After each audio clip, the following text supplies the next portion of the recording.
Nadreen, ये मुआहदा एक बड़ी अच्छी चीज़ है, लेकिन कुछ लोग इसको लेकर एक डिवाइड पैदा कर रहे हैं। जो सऊदी अरब, पाकिस्तान और तुर्की के बीच में मुआहदा हुआ, पहले तो ये समझ लें कि अभी तक हम क्या जानते हैं और ये मुआहदा है क्या। ये पुर्तगाल का एक स्टेटमेंट मैंने आपको बताया था, उन्होंने वहां पे अक़वाम मुत्तहिदा के आर्टिकल 51 का हवाला दिया था। ये जो आर्टिकल है ये दिफाई नुक्ता नज़र से इजाज़त फराहम करता है ममालिक को या उनके जो अलाइंस बने हुए हैं उन्हें कि वो अपना दिफा कर सकें किसी भी जारहियत की सूरत में। लेकिन ये चीज़ें कंडीशनल होती हैं। एक्चुअली मुआहदा क्या है और उसके अंदर क्या चीज़ें हैं, इसका हमें आइडिया आने वाले दिनों में हो जाएगा, क्योंकि पब्लिक तो चीज़ें होंगी, क्योंकि 3 ममालिक अब इसके अंदर शामिल हो गए हैं। सऊदी अरब और पाकिस्तान नहीं भी करेंगे तो ये चीज़ें मजीद ममालिक जब इसमें शामिल होंगे, फ़र्ज़ करें मिस्र इसमें आ जाता है, UAE आ जाता है, कुवैत या कतर इसमें शामिल हो जाते हैं, या बहरीन इसका हिस्सा बनता है, तो फिर आपको बहुत सारी चीज़ें मुस्तकबिल में पता चलेंगी। या तुर्की से आपको खबरें मिल जाएंगी, क्योंकि तैयब एर्दोगान ने तो एक आर्टिकल का हवाला भी दे दिया जो अक़वाम मुत्तहिदा का है। अब बैरिस्टर शहजाद अकबर ने एक इन्फॉर्मेशन दी, और वैसे ये इन्फॉर्मेशन पाकिस्तान के मीडिया के पास भी है। पाकिस्तान के मीडिया को DGISPR की जानिब से, ISPR के महकमे की जानिब से कुछ हदायत जारी की गई हैं इस मुआहदे को लेकर।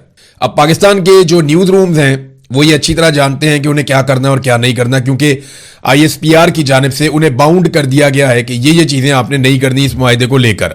इसमें पहली चीज़ जो है वो ये है कि इस मुआहदे को किसी भी किस्म के एटमी ताउन के हामिल इकदाम के तौर पर पेश ना किया जाए। यानी पाकिस्तान के पास क्योंकि एटम बम है, तुर्की के पास और सऊदी अरब के पास नहीं है, तो इससे ये तासुर बिल्कुल नहीं जाना चाहिए कि हमारी जो एटमी सलाहियत है या हमारे पास जो एटम बम है वो भी मुश्तरका तौर पर इस्तेमाल हो सकता है, नंबर 1। नंबर 2, इसे किसी इस्लामी फौजी इत्तेहाद या मुस्लिम उम्मा के इज्तिमाई दिफाई ब्लॉक की बुनियाद पर पेश ना किया जाए, इस तौर पे इसको पेश ना किया जाए। देखिए, पाकिस्तानियों को तो ये चूरन दिया जाता है कि ये खादमैन हरमैन शरीफैन के साथ हमारा जो मुआहदा है ये हरमैन पाक की हिफाजत के लिए है, लेकिन यहां पे मीडिया को कहा गया कि आपने ये इस तरह का कोई इस्लामी ब्लॉक टाइप का भी आपने पेश नहीं करना। माजी में इसके बड़े प्रॉब्लम्स हुए थे, और इसे नेटो तर्ज के इज्तिमाई दिफाई इंतजाम के तौर पर ना तो बयान किया जाए और ना ही इससे इसका मवाजना किया जाए। यानी नेटो के साथ इसका आपने मवाजना नहीं करना, वरना उन्हें यह लगेगा कि उनके खिलाफ एक और फोर्स खड़ी होगी या सामने आ गई। अगर ये चीजें नहीं है तो फिर ये मुआहदा है क्या? इसमें ना ख्वाजा आसिफ साहब का एक स्टेटमेंट आया, वो बड़ा इंपॉर्टेंट है। वजीर दिफा है, वो वहां पे मौजूद भी थे। उन्होंने इसको दहशतगर्दी के हवाले से एक मुआहदा करार दिया है। अभी इसकी शक्लें सामने नहीं आई, लेकिन दहशतगर्दी उन्होंने कहा जैसे कि सऊदी अरब को खतरा है हौसियों से, वो दहशतगर्दी करते हैं, पाकिस्तानियों को खतरा है अफगानियों से, वहां से दहशतगर्द TTP वाले आते हैं, इसी तरह कुर्द जो हैं वो दहशतगर्दी करते हैं वहां पे तुर्की के अंदर, और तुर्की भी दहशतगर्दी से मुतासरा मुल्क रहा, वहां खुद कुछ धमाके भी होते रहे, बहुत दहशतगर्दी हुई है। तो उन्होंने इसको इस ऑर्बिट में देखा। देखें, इस वक्त जो सऊदी अरब के लिए एक बड़ा प्रॉब्लम है वो यमन के अंदर जो हौसी हैं वो एक बड़ा प्रॉब्लम है। अगर उन्हें दहशतगर्द करार दिया जाए और उनके साथ फिर एक लड़ाई की जाए तो आप दहशतगर्दों से लड़ रहे हैं, ना कि आप किसी मुल्क से लड़ रहे हैं। तो ये एक और एंगल है इस चीज को देखने के लिए। फ्यूचर में ये और क्लियर होता जाएगा। लेकिन अंसार अब्बासी साहब का मैं एक ट्वीट देख रहा था, उसमें वो ये कहते हैं जी कि लोग खुश नहीं हो रहे। ये कौन लोग हैं जो इतना बड़ा मुआहदा हो गया वो खुश नहीं होते? तो मैं आपको एक सादी सी चीज बताता हूं कि पाकिस्तान एक बहुत बड़ा मुल्क है। इसमें 25 करोड़ लोग रहते हैं जो अपनी हर कामयाबी पे खुश होते हैं, हर नाकामी के ऊपर वो दुखी हो जाते हैं। मगर टाउट्स पता क्या चाहते हैं? टाउट्स ये चाहते हैं कि अगर पाकिस्तान को बतौर मुल्क या कौम कोई भी कामयाबी मिले तो उसको जवाज दिया जाए जालिमों के इक्तदार के लिए। यानी अगर पाकिस्तान को 25 करोड़ लोगों के मुल्क को कोई भी कामयाबी मिलती है तो बजाय इसके कि पाकिस्तानी उस कामयाबी पे खुश हों, बल्कि वो जवाज के तौर पे पेश करेंगे, जनाब ये अब बंदे जो है ना, चाहे इन्होंने हलफ तोड़ा, चाहे ये जाली तरीके से आए, अब ये मुसल्लत हैं, इनको आप माने कि ये अच्छे लोग हैं, या ये लोग जो है इनको जस्टिफाई किया जाए। ये दोनों अलग अलग चीजें हैं। मैं आपको दिखाता हूं। देखिए, मुआहदा बहुत अच्छा है, मगर इससे जाली हुकूमत असली नहीं बनेगी। ये मुआहदा बड़ा जबरदस्त है, शानदार है, मगर जो 45 और 47 का फर्क है उसे ये मुआहदा खत्म नहीं कर सकेगा। ये मुआहदा तारीखी नौइयत का है, मगर ये आइन की खिलाफ वर्जियों और हलफ तोड़ने को जस्टिफाई नहीं कर सकता। ये मुआहदा कमाल है, मगर ये इंसानी हकूक की पामालियों और बार बार रियासती कत्लेआम पर पर्दा नहीं डाल सकता। ये मुआहदा जितना भी अच्छा हो, ये जबरी गुमशुदगियों का बोझ नहीं उठा पाएगा। इस मुआहदे को आप सोने से लिख लीजिए, मगर ये जेलों में पड़ी बेगुनाह खवातीन को गुनाहगार या मुजरिम साबित नहीं कर सकता। यह मुआहदा फ्रेम करवाकर हर पाकिस्तानी के घर में लगवा दीजिए, मगर यह मुआहदा 9 मई, 26 नवंबर, मुरीद के, रावलाकोट और बहुत सारे होने वाले जो कत्लेआम है उन्हें जायज करार नहीं दे सकता, उन्हें जायज नहीं कर सकता। लोग इस मुआहदे से जितने भी खुश हों ये उनकी जिंदगियों को नहीं बदल सकता। जो तल्ख हकीकतें हमारे सामने मौजूद हैं उन्हें तब्दील नहीं करेगा ये मुआहिदा कभी भी। क्या इस शानदार मुआहिदे में ये लिखा हुआ है कि आज के बाद कोई भी बंगाली, महाजर, पठान, बलूच, कश्मीरी या पंजाबी और सिंधी गद्दार नहीं कहलाया जाएगा? ये आग तो अब जलती रहेगी ना, ये आग तो लगाई गई है, ये तो बुझने की नहीं है। फिर कौम खुद तो खुश है, एक बात याद रखिएगा, कौम तो खुश है मुआहिदे से कि ठीक है, अच्छी बात है, पाकिस्तान का इंटरनेशनली एक मुआहिदा हुआ और सारे इससे खुश हैं।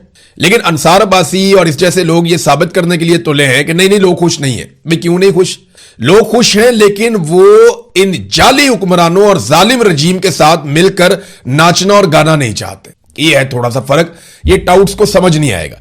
टाउट्स ये चाहते हैं कि जैसे ही पाकिस्तान का कुछ भी अच्छा हो जाए तो फौरी तौर पे आसिम मुनीर साहब के तमाम मजालिम को तस्लीम कर दिया जाए। नहीं नहीं नहीं कोई बात नहीं है, ये जुल्म भी करे तो कोई बात नहीं, इसने अच्छा किया। नहीं, जो जालिम है वो जालिम ही रहेगा। जो जुल्म शहबाज शरीफ सरकार ने किया वो जुल्म ही रहेगा। जो जुल्म पाकिस्तान की मिलिट्री एस्टेब्लिशमेंट ने किया वो जुल्म ही रहेगा। अगर आप कोई अच्छा काम करते हैं तो वो आपके गुनाहों पे पर्दा नहीं डाल देगा, वो गुनाह वहां पे मौजूद रहेंगे, वो जराइम आपके वहां पे मौजूद रहेंगे। यहां हल्फ तोड़ा गया, यहां आइन तोड़ा गया, ताहयात इस्तिस्ना लिए गए, यहां पे जो है इंसानी हकूक की पामालियां की गई, यहां पे इंसानों को जबरी तौर पे लापता किया गया, कत्लो गारतगिरी की गई, पूरा का पूरा इलेक्शन चोरी कर लिया गया, पाकिस्तान की मईशत डबो दी गई, पाकिस्तान के अमनो अमान को दहशतगर्दों को लाकर बसाकर बर्बाद कर दिया गया। ये थोड़े से मैंने आपको बताए, बहुत सारे जराइम की एक बहुत बड़ी लिस्ट है। वो सारे जराइम जस्टिफाई कैसे हो सकते हैं एक मुआहिदे के बाद? यानी पाकिस्तान क्रिकेट मैच जीत जाए तो ये कहते हैं जनाब फील्ड मार्शल का शुक्रिया, अब आप सारे गम भूल जाएं। क्यों जी भूल जाएं? पाकिस्तानी जालिम रजीम के साथ मिलकर नाचना और गाना नहीं चाहते। पाकिस्तानी ये चाहते हैं कि जिनको उन्होंने मुंतखब किया वो लोग सामने आए। हो सकता है कल को वो PMLN को मुंतखब कर दें, बिलावल को कर दें, जमात इस्लामी या फजलुर रहमान को कर दें, या PTI को दोबारा कर दें। तो जिनका हक है उन्हें मिलना चाहिए। और इसको ना आप जोड़ के नहीं देख सकते चीजों को, ये बहुत कम्प्लेक्स है। लोग दुखी है, तकलीफ में है, पाकिस्तान की मिलिट्री एस्टेब्लिशमेंट से नाराज हैं, इदारों के साथ उनकी एक दूरी पैदा हो गई है। अब ये मुआहिदे उन दूरियों को खत्म नहीं कर सकते। लोग इस मुआहिदे से खुश जरूर होंगे, लेकिन वो जो गिले शिकवे हैं वो अपनी जगह पे कायम रहेंगे, उन्हें आप खत्म नहीं कर सकते। 27 सितंबर को एक दिन का एहतजाज नहीं होगा, ये पाकिस्तान तहरीके इंसाफ ने कहा। एक तो बैरिस्टर गौहर की वालदा का इंतकाल हुआ, वो काफी रंजीदा, अल्लाह रब्बुल इज्जत उन्हें सब्र अता फरमाए। और ये बड़ा नुकसान होता है किसी भी बेटे के लिए, उसकी मां चली जाए तो अल्लाह ताला उन्हें सब्र दे, अल्लाह ताला उन्हें हिम्मत दे, उनकी वालदा को जन्नतुल फिरदौस में जगह अता फरमाए, आमीन। सलमान अकरम राजा साहब ने कहा कि जी यहां रुकेगा नहीं, 27 तारीख को एक दिन का एहतजाज नहीं होगा, बल्कि ये एक लंबा एहतजाज होगा और प्लानिंग करके आएंगे। अब ये प्लानिंग क्या है, किस तरह से है, इसकी तैयारियां बड़े जोरों शोर से होनी चाहिए। यहां पे एक एक मिनट कीमती है, लेकिन अभी तक हम ये देख रहे हैं, मैं रोजाना एक वीलॉग करके आपको बताता हूं कि अभी तक तैयारियां हमें ग्राउंड पे नजर नहीं आ रही। ना तो इत्तेहादियों के साथ कोई मुशावरत अभी शुरू की गई है, ना तो बड़ी तेजी से जो है वो तैयारियां की जा रही है, ना नौजवानों को मोटिवेट किया जा रहा है, ना ग्राउंड के ऊपर टीमें बनाकर निकाली गई हैं। तो कुछ भी ऐसा नहीं है। अगर ये निकलते हैं और पैदल जाते हैं, स्वाबी तक गाड़ियों में जाते हैं और वहां से आगे ये पैदल इस्लामाबाद जाते हैं, तो इनको चंद दिन लगेंगे पहुंचने में, और वो चंद दिन मौजूदा सरकार के ऊपर बहुत भारी पड़ जाएंगे अगर लाखों लोग शामिल हुए इस काफिले में जो बढ़ रहे होंगे इस्लामाबाद की जानिब। तो फिर ये एक बड़ी मुसीबत बन जाएगा उनके लिए। नाज़रीन, जैसे ही ये पता चला सरकार को कि अब यहां पे एहतजाज की तैयारियां हैं और पाकिस्तान तहरीक इंसाफ दोबारा निकलेगी, तो देखिए उनके पास कितना वक्त है। उनके पास बहुत वक्त है। उन्होंने फौरी तौर पे इस्लामाबाद रावलपिंडी से मुताल्लिक एक अहम तरीन बंदे को गिरफ्तार करने के लिए प्लान किया, और वो बंदा है आमिर मुगल। आमिर मुगल जो है वो तब से अब तक रूपोश है, लेकिन रूपोश होने के बावजूद वो हर मुजाहरे के अंदर भी आ जाते हैं और वो निकल कर एहतजाज भी करते हैं।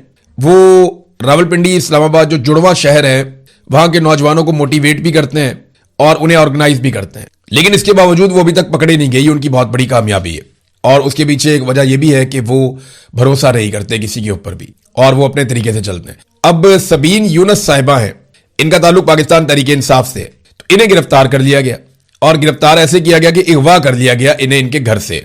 यानी 6 अगस्त की सुबह 8 बजे दरवाजा खटका, सबीन यूनस ने गेट खोला तो सादा कपड़ों में मलबूस अगवाकारों ने उन्हें हिरासत में ले लिया और अपनी गाड़ी में लेकर निकल गए। सबीन यूनस के शौहर मुल्क से बाहर रहते हैं, मुलाजमा और बच्चे जो है वो अपने कमरों में सो रहे थे। किसी को पता ही नहीं चला कि खातून घर से अगवा होकर चली गई है। नामालूम मुकाम पर ले जाया गया खातून को, और ये वकील के जरिए से मालूमात आमिर मुगल तक पहुंची हैं। जब सबीन यूनस को बाद में पेश किया गया अदालत में, तो वकील के जरिए से उन्होंने ये सारी मालूमात आमिर मुगल तक पहुंचाई हैं, उससे पहले उन्हें नहीं पता था। वो ये कहते हैं उन्हें नामालूम जगह पर ले गए और उन्हें कहते रहे कि किसी तौर भी आमिर मुगल को पकड़वा दो, तुम्हें हम छोड़ देंगे। आमिर मुगल की किससे ज्यादा दोस्ती है, किसके साथ सफर करता है, एहतजाज में कैसे आया, किसके साथ आया, किसके साथ वापस गया, किस किस पर वो ज्यादा एतमाद करता है, किसके पास रुकता है, ये सब कुछ तुम हमें बता दो, हम तुम्हें छोड़ देंगे। वो कहते हैं 11 बजे जब बच्चे उठे तो बच्चों ने बार बार अपनी मां को फोन करना शुरू किया। तो अगवाकारों ने कहा कि अपने बच्चों से कहो कि एहतजाज की वजह से गिरफ्तारी का खतरा है, इसलिए मैं किसी रिश्तेदार के घर आ गई हूं। शाम तक तकरीबन 3 बार सबीन यूनुस ने आमिर मुगल को फोन किया और उनसे पूछा कि सब खैरियत है, आप एहतजाज करके वापस निकल गए हैं, कोई मसला तो नहीं है, मैं बहुत परेशान हूं, मुझे भी गिरफ्तार होने का खदशा है, तो मैं क्या करूं। तो आमिर मुगल कहते हैं मुझे अंदाजा ही नहीं हुआ कि ये सबीन यूनुस किसी की कैद में या किसी ने इन्हें पकड़ा हुआ है। तो मैंने इनको यही कहा ठीक है आप साइड पे रहें, अल्लाह ताला खैर करेगा। मुझे अंदाजा नहीं हुआ वो ये कहते हैं कि सबीन यूनुस के अगवाकार जो है वो फोन करवा रहे हैं। फिर दोबारा फैमिली से बात करवाई सबीन यूनुस की और उन्होंने अपनी फैमिली को कहा कि खतरा है, मैं आज रात बाहर ही रहूंगी। और फिर अगले दिन 3 बजे उन्हें इंसदाद दहशतगर्दी की अदालत में पेश कर दिया गया, जब आमिर मुगल को पकड़ने में पाकिस्तान के जो सपूत है वो कामयाब ना हो सके। अब उन्हें डाल दिया गया जो F10 में कश्मीरियों के हक के लिए एक एहतजाजी मुजाहरा हुआ था उसमें डाल दिया गया। यानी आप अंदाजा करें कि एक इज्जतदार खातून है, उनके बच्चे हैं, उनका घर है, उन्हें आते हैं उनके दरवाजे से अगवा करके ले जाते हैं। फैमिली को कुछ पता नहीं कि घर की खातून दरवाजे से अगवा हो गई। और अगले दिन दोपहर 3 बजे तक, यानी अगले दिन सुबह 8 बजे जो है वो हो गए 24 घंटे, और उसके बाद आप 7 घंटे और डाल लें तो ये 31 घंटे तक एक खातून को जबरी तौर पे गुमशुदा रखा गया और उनसे कोशिश की गई कि वो किसी और को भी पकड़वा दें। अब ये पॉलिटिकल खातून है, एक आम इज्जतदार घराने की खातून है।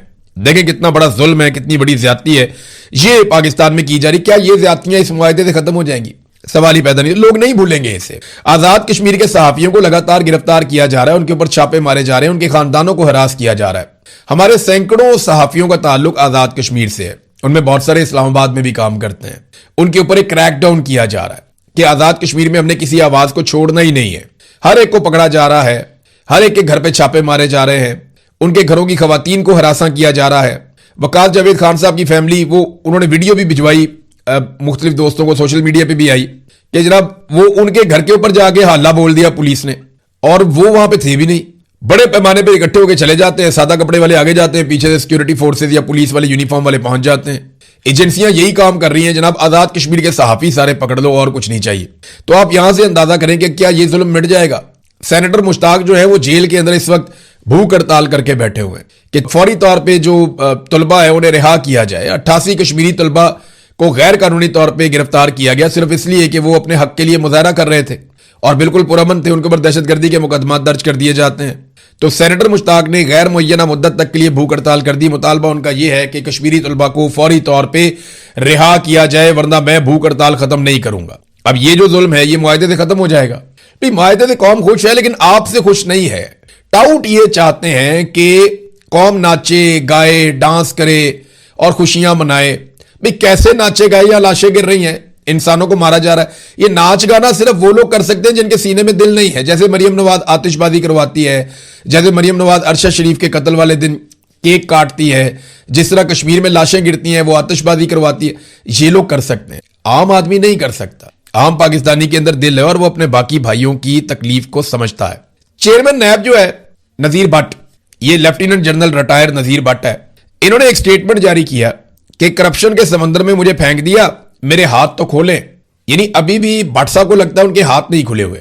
भट्ट साहब के हाथ जो है ना वो सिर्फ पाकिस्तान तहरीके इंसाफ के लिए खुले कि बनाओ केसेस, पकड़ो किसी को, इधर से डालो उधर से डालो। इन्हें करप्शन मिली नहीं भट्ट साहब को। जो असल करप्ट जमाते हैं उन्हें लाकर बैठा दिया इक्तदार के अंदर, पीपल्स पार्टी और PMLN को और बाकियों को। अब उनको पकड़ने जाता है जब भट्ट साहब, तो वो उनको रोक दिया जाता है कि नहीं जाना, हाथ बांध दिए जाते हैं। देखिए ना, PTI के खिलाफ तो किसी के हाथ नहीं बंधे ना। एक कांस्टेबल भी जाए तो PTI के चेयरमैन को जाके चपेट मार सकता है। ये हम देखते हैं ना, एक कांस्टेबल भी चाहे तो जाके उनकी बहनों को घसीट सकता है, इमरान खान की। तो PTI के मामले में तो भट्ट साहब के हाथ नहीं बंधे हुए। भट्ट साहब के हाथ बंधे हुए उन पॉलिटिकल पार्टीज या माफियाज के मामले में जो इस वक्त इक्तदार के झूले ले रहे हैं। तो एक तो इससे यह कंफर्मेशन हो गई कि नैब आजाद नहीं है। यह बिल्कुल कंफर्म हो गया कि नैब आज भी आजाद नहीं है। उसे मिलिट्री एस्टेब्लिशमेंट कंट्रोल कर रही है और अपने रिटायर्ड जनरल के जरिए कर रही है। नंबर 2 बात यह पता चल गई कि करप्शन तो बहुत है, करप्शन का समंदर है, लेकिन नैब को इजाजत नहीं है कि करप्ट लोगों पे वो हाथ डाले। अब ये कौन लोग हैं जिन पे हाथ नहीं डालना? या तो ये कोई मिलिट्री जर्नल होंगे जिन पे हाथ नहीं डालना, या कोई बड़े बड़े ब्यूरोक्रेट होंगे जिन पे हाथ नहीं डालना, या कोई बाअसर सियासी शख्सियात जो इस वक्त हुकूमत में है और आसिम मुनीर साहब के साथ मिलकर काम कर रहे हैं, उन पे हाथ नहीं डालना। बाकी देखिए पीटीआई के लिए तो खुली छूट है, आप जब मर्जी हाथ डालें। देखिए ये एक बहुत बड़ा एतराफ़ जुर्म है जो जनरल रिटायर नजीर भट्ट ने किया है नैब के हवाले से, कि नैब के पास कोई इख्तियार नहीं है। नाज़रीन, एक हड़ताल हुई पाकिस्तान में और ये बड़ी खबर है, मैं आपके साथ शेयर कर देता हूं। पाकिस्तान गुड ट्रांसपोर्ट अलायंस की जानिब से गैर मुअय्यना मुद्दत तक के लिए हड़ताल का ऐलान कर दिया गया। उन्होंने कहा जी अभी हम गाड़ियां साइड पे खड़ी कर रहे हैं, अगर हमें डराने और धमकाने की कोशिश की गई तो गाड़ियां हम सड़कों के बीच में खड़ी कर देंगे। ये मलिक शहजाद ऐवान ने प्रेस कॉन्फ्रेंस की है, जो सदर हैं पाकिस्तान गुड्स ट्रांसपोर्ट अलायंस के। अच्छा, इनके जो पेट्रोल पंप मालिकान हैं उन्होंने भी इनका साथ दिया। नादरीन, एक और खबर मैं आपको देता हूं। पंजाब में बहुत ये डंका बजाते हैं ना, पंजाब ने ये कर दिया वो कर दिया। एक तो ये सारे मंसूबे उस्मान बुज़दार के हैं या परवेज इलाही के हैं, जिनके ऊपर आकर मरियम नवाज अपनी तख्ती लगाकर जाती हैं। वो जितने आइडियाज थे वो उनके थे, और जो मंसूबे हैं उनकी सिर्फ नाम तब्दील करते हैं, वो मरियम नवाज अपने नाम से रख लेती है। कोई मंसूबा इन्होंने ऐसा नहीं लगाया। एक इनका अपना कारनामा है जिसको आप कहते हैं सुथरा पंजाब, सिर्फ एक ही काम इन्होंने किया। और सुथरा पंजाब में जो मुलाजमीन खुदकुशियां कर रहे हैं, जिस तरह वो बेचारे रोते पिटते हैं, हर चौथे दिन वो एहतजाज करते हैं। जितनी बड़ी करप्शन उस मंसूबे में हुई, वो एक ही मंसूबा लेकर आए और वही मंसूबा करप्शन से लुथड़ा हुआ निकला। अब पंजाब हुकूमत के पास फंड्स की कमी है। मेट्रो बसेस चलाने वाली कंपनी को फ्यूल फंड्स की अदम फराहमी हो रही है, यानी उन्हें फ्यूल फंड्स ही नहीं दिए जा रहे। निजी कंपनी ने ये एक लेटर जारी कर दिया, VEDA वेडा कंपनी का नाम है। उन्होंने कहा जी कि फंड्स अगर हमें फराहम ना किए गए तो 11 अगस्त से हम लाहौर में मेट्रो बस की सर्विसेज बंद कर देंगे। ये इनके हालात हैं। दावे इनके कितने बड़े बड़े हैं जनाब। मुआहदा हो रहा है, इधर बस नहीं चल रही तुमसे। पाकिस्तान दहशतगर्दी से मर रहे हैं, आप मुआहदा कर रहे हैं दूसरे मुल्कों को बचाने के लिए। अब देखते हैं ना कि कितने सऊदी फौजी और तुर्किश फौजी पाकिस्तान